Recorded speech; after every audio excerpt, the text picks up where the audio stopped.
Hola a todos. Hoy el café está un poco más amargo porque lo que tengo para leerles no es solo una historia, es un pedazo de vida que me llevó al correo. Si estás buscando a alguien con quien hablar o si sentís que el silencio de tu casa es demasiado pesado esta noche, quédate conmigo porque vamos a transitar esta fidelidad humana juntos.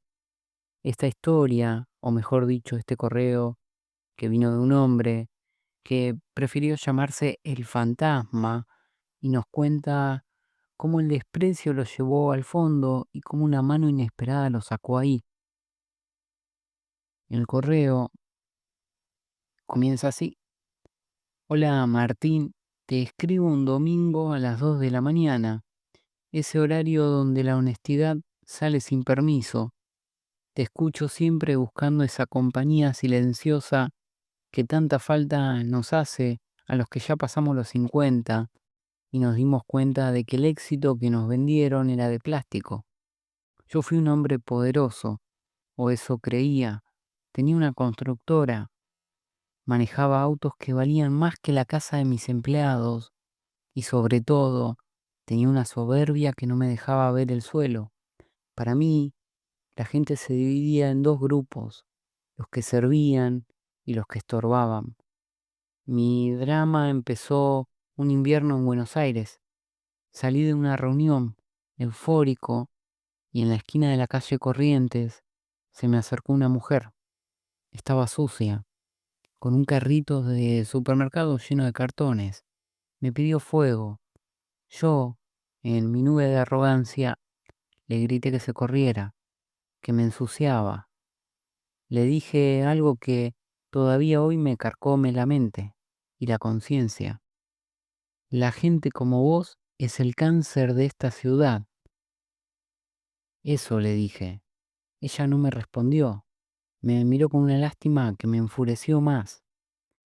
Pero la vida tiene un sentido del humor muy negro. 2 años después, la crisis me pasó por encima. Malas decisiones, socios que me traicionaron y un divorcio que me dejó en la calle. Pasé de los hoteles más caros a dormir en un cajero automático. Y ahí, Martín, conocí la verdadera fidelidad humana. Pasé meses siendo un fantasma. Descubrí que cuando no tenés nada, te volvés transparente. Hasta que una noche de lluvia, en un refugio en Buenos Aires, me encontré con ella, la mujer del carrito, la que estaba juntando cartones.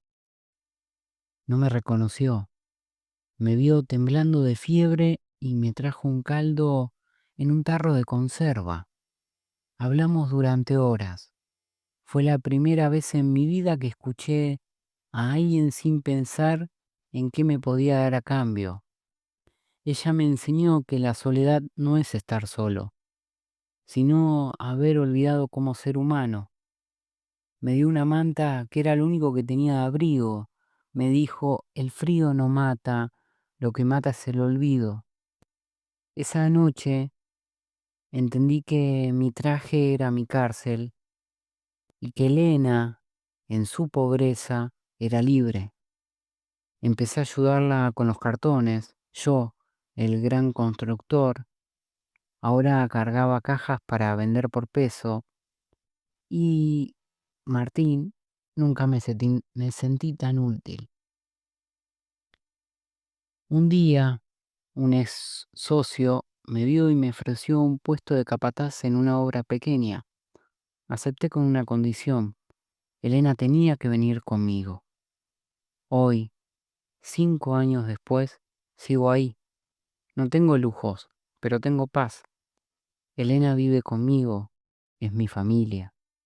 Escribo esto porque sé que hay mucha gente buscando relatos humanos para sanar. La redención no es recuperar lo que perdiste, es darte cuenta de lo que tenías no valía nada. Y así, con el eco de estas palabras, llegamos al final de nuestro encuentro de hoy.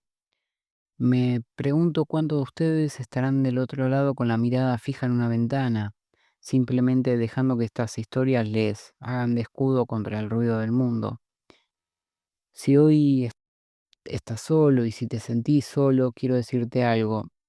Sé que suena a frase hecha, pero en Sherville esta es nuestra única verdad. Estamos todos conectados por dolores parecidos y por esa esperanza terca de volver a empezar. La fidelidad humana es esto, quedarnos un ratito más cuando todos los demás ya se fueron. Quizás hoy te toca ser Elena y ofrecer ese gesto que salva, o quizás sos el constructor, aprendiendo a desarmar la soberbia. Sea como sea, gracias. Gracias por confiarme tus secretos. Si en este momento de compañía silenciosa te sirvió para calmar el alma, mi tarea está cumplida. No hace falta que seas perfecto, con que seas humano ya es suficiente. Mañana será otro día, pero por ahora estamos acá y estamos juntos.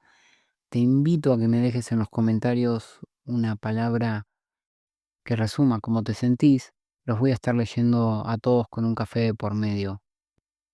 Esto fue Sherbyville, nos escuchamos en el próximo encuentro.